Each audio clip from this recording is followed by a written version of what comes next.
Għalina l-Maltin id-diskussjoni dwar il-Brexit hija ta' importanza u bil-fors tqajjem interess u l-oppożizzjoni se tagħmel minn kollox biex tnaqqas dawk li jistgħu jkunu l-effetti negattivi ta' Brexit.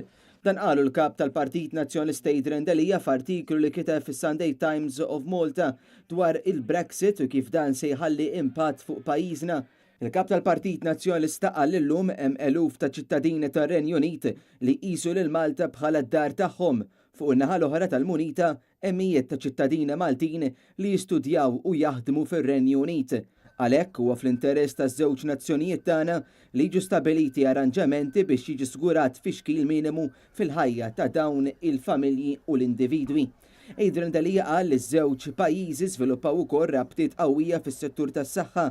Pazjenti Maltin jagħmlu użu minn diversi servizzi mediċi fir-Renju Unit filwaqt li ħafna professjonisti Maltin fil-kura tas-saħħa jservu bi kburija u dedikazzjoni fl-isptarijiet tar-Renju Unit. U sostna li dawn l-arranġamenti għandhom jiġu protetti fl-interess tal-pazjenti kemm f'Malta kif ukoll fir-Renju Unit.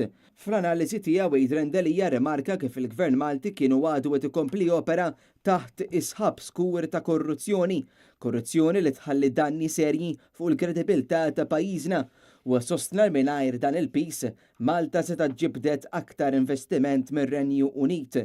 Adrian Delija insista li l-Gvern messu għamel aktar biex nissodaw il-kunċett ta' Ewropa Magħquda, kunċett li bi Brexit skur se jieħu daqqa ta' ħalta. U għalaq billi qal li bħal oppożizzjoni l-Partit Nazzjonalista se jagħti appoġġ sħiħ lil kwalunkwe inizjattiva mirata biex timminimizza l-impatti negattivi ta' Brexit. Adrian Delija qal il-Partit Nazzjonalista propona u se jkompli jipproponi soluzzjonijiet li jistgħu jgħinu f'din it-tranzizzjoni diffiċli.